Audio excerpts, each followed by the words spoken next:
Welcome to TechAli tutorial. Today we'll build a local chat application using Streamlit in just a few minutes. Stay with us till the end to get the complete source code and understand how every file, function, and library works. Let's dive in. Streamlit is a powerful framework for building interactive web applications quickly. In this tutorial, we'll use Streamlit to create a simple yet functional local chat app.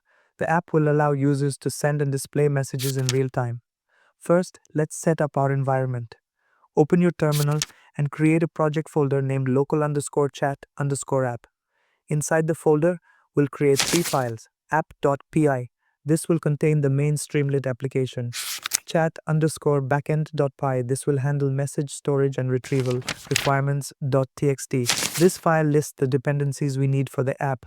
The backend will use a simple list to store messages temporarily. Let's start coding chat_backend.py. Here, we've created a chat backend class. It has two functions: add_message. This function adds a new message to the messages list. Get_messages. This retrieves all stored messages.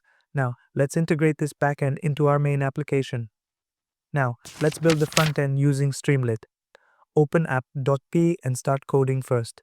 We imported Streamlit and our chat backend class. Then, we initialized the backend and added a title to the app. This block allows users to input their username and message. If both fields are filled, the add_message function is called to save the message. Here, we use the get_messages function to fetch all chat messages and display them on the screen using a simple for loop. Now that the app is complete, let's run it. Open your terminal and type your browser will open, showing the chat application. You can now send and view messages in real time. And that's it. We've successfully built a local chat application using Streamlit. Remember, this is a basic implementation, but you can extend it with features like a database for message storage or a user authentication system. Don't forget to like, share, and